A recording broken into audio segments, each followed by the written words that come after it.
தற்போது நம்ம புயலுடைய நிலவரம் எவ்வாறாக இருக்கிறது என்பதை பார்த்துக் கொண்டிருக்கிறோம். தொடர்ச்சியாக அது நகர்ந்து கொண்டே வருகிறது. கடற்கரையிலிருந்து உள்ளே நோக்கி, அதாவது வட தமிழக கடலோர பகுதியிலிருந்து 15 கிலோமீட்டர் தொலைவில் அது நிலை கொண்டிருப்பதாக ஏற்கனவே தெரிவிக்கப்பட்டிருந்தது.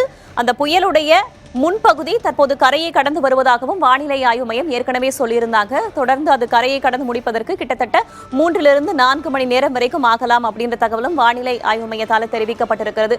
இந்த நள்ளிரவுக்குள்ள அது கரையை கடந்து முடிக்கும் என்று சொல்லப்படுகிறது. சென்னை உள்ளிட்ட வடகடலோர மாவட்டங்கள்ல மழை தற்போது குறைந்திருக்கிறது.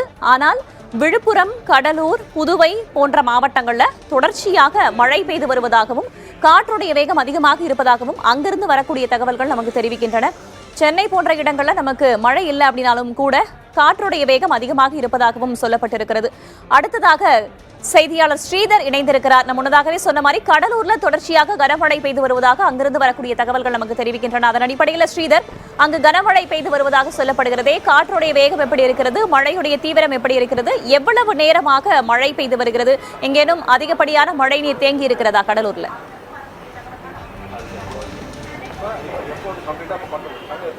கடலூர் மாவட்டம் முழுவதும் இன்று பிற்பகலிலிருந்து மழையின் தாக்கம் அதிகரித்துக் கொண்டுதான் இருக்கிறது. குறிப்பாக இந்த புயல் கரையை தொடங்கியதிலிருந்து மழை பெய்ய தொடங்கியது என்று சொல்லலாம். அந்த அளவுக்கு மழையின் தாக்கம் கடலூரில் இருக்கிறது.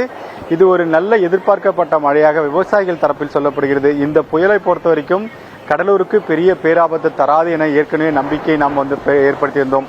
பொதுமக்களுக்கும் சரி, விவசாயிகளும் சரி, இந்த மழை தரக்கூடிய புயலாகத்தான் கடலூர் மாவட்டத்தை பொறுத்த வரைக்கும் இருக்கும்.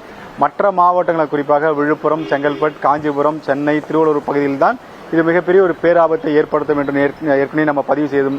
அதுபோல் தான் தற்போது கடலூர் மாவட்டத்திற்கு பிற்பகலிலிருந்து மழை தொடர்ந்து பெய்து வரும் காரணத்தினால் பல பகுதிகளில் லேசான காற்று இருக்கும் காரணத்தினால் மின்சாரம் என்பது துண்டிக்கப்படுகிறது. இந்த மின்சாரம் துண்டிப்பு தான் பொதுமக்களை தற்போது பாதித்துள்ளது. குறிப்பாக மின்சாரம் என்பது அத்தியாவசிய ஒரு தேவையாக ஆகிவிட்டது. அது இல்லாமல் வாழவே முடியாது என்ற எண்ணத்திற்கு மக்கள் சென்று விட்டார்கள்.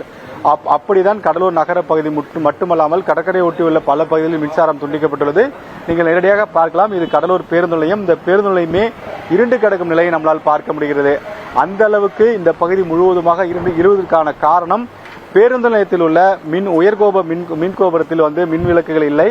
அதை கீழே இறக்கி விட்டார்கள். அது மட்டும் இல்லாமல் பல பகுதிகளில் மின்சாரம் இல்லாத காரணத்தினாலும் கடலூரில் பல பகுதிகள் இதுபோல் இருள் சூழ்ந்துதான் காணப்படுகிறது. அது மட்டும் இல்லாமல் ஒரு பேருந்து நிலையமே இந்த அளவுக்கு இருள் சூழ்ந்தது காரணம், பேருந்தில் பயணிப்பவர்கள் எண்ணிக்கையும் குறைந்துவிட்டது. பெரும்பாலும் வேறு வழியில்லாமல் வந்தவர்கள் மட்டுமே இங்கே பயணிக்க நிலை உள்ளது. மற்றவர்கள் அனைவருமே பயணிப்பதை தவிர்த்து விட்டார்கள். அது மட்டும் இல்லாமல் இந்த போக்குவரத்து மதியத்திலிருந்தே இங்கு பெரிய அளவில் பயணம் செய்ய முடியாத நபர்கள் தான் நம்மளால் பார்க்க முடிகிறது. பேருந்து பெரும்பாலும் காலியாக தான் செல்கிறார்கள்.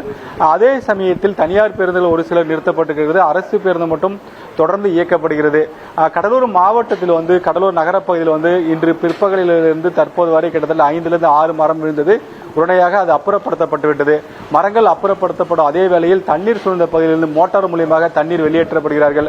அது மட்டும் இல்லாமல் இதுபோல் வெளியூரிலிருந்து வியாபாரம் செய்ய வந்தவர்கள் தான் இதுபோல் பேருந்து நிலையத்தில் குளிரில் நடுங்கிக் கொண்டிருக்கும் காட்சியை நம்மளால் பார்க்க முடிகிறது. நமது ஒளிப்பதிவாளர் காண்பித்துக் கொண்டிருக்கிறார். இருபுறமும் கடையை ஒட்டி இவர்கள் எல்லாம் இந்த கார்த்திகை தீபத்துக்காக வியாபாரம் செய்ய வந்தவர்கள். அவர்கள் மீண்டும் திரும்ப முடியாத நிலைக்கு தள்ளப்பட்டு இங்கு குளிரில் நடுங்கிக் கொண்டிருக்கிறார்கள். நம்ம ஒரு மூதாட்டி இருக்கிறார், அவங்களுடன் நேரடியாக கேட்கலாம். அவரை பார்த்து, அம்மா எதுக்காக வந்தீங்க, நீங்க ஏன் இங்க படுத்துட்டு இருக்கீங்க? வியாபாரத்துக்கு வந்தோங்க ஐயா. அகிலு விற்க வந்தோம். கார்த்திகை மாசம் அகிலு வியாபாரம் வந்தோம். மழையில மாட்டிக்கிட்டோம். எங்கேயும் போக முடியல. சாப்பாட்டுக்கு கூட வழி இல்லைங்கய்யா. ஏன் இப்ப புயல் வருதுன்னு உங்களுக்கு தெரியாதா? யாரும் சொல்லலையா?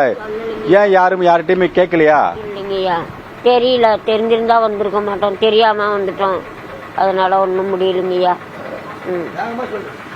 குறிப்பாக இதுபோல் வியாபாரத்திற்கு வந்தவர்கள் மீண்டும் திரும்ப முடியாத ஒரு நிலைக்கு தள்ளப்பட்டிருக்கிறார்கள். அவர்கள் நம்மளால் இங்கே பார்க்க முடிகிறது.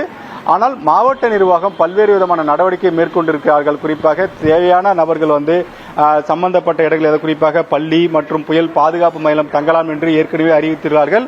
ஒரு சிலர் மட்டும்தான் இதுபோல் விழிப்புணர்வு இல்லாமல் இதுபோல் வியாபாரத்துக்கு வந்தோம் என்று பேருந்து நிலையத்தை ஒட்டியுள்ள கடைகளில் தஞ்சமடைந்துள்ளார்கள். மாவட்ட நிர்வாகம் தேவையான அனைத்து நடவடிக்கையும் மேற்கொண்டாலும் தற்போது வரை மழையின் தாக்கம் அதே சமயம் பிற்பகலில் இருந்த போல்தான் தொடர்ந்து மழை பெய்து வருகிறது. விவசாயிகள் இந்த மழையின் காரணமாக மகிழ்ச்சி அடைந்தாலும் வியாபாரிகள் ஆங்காங்கே சிக்கிக் கொண்டிருக்கிறார்கள்.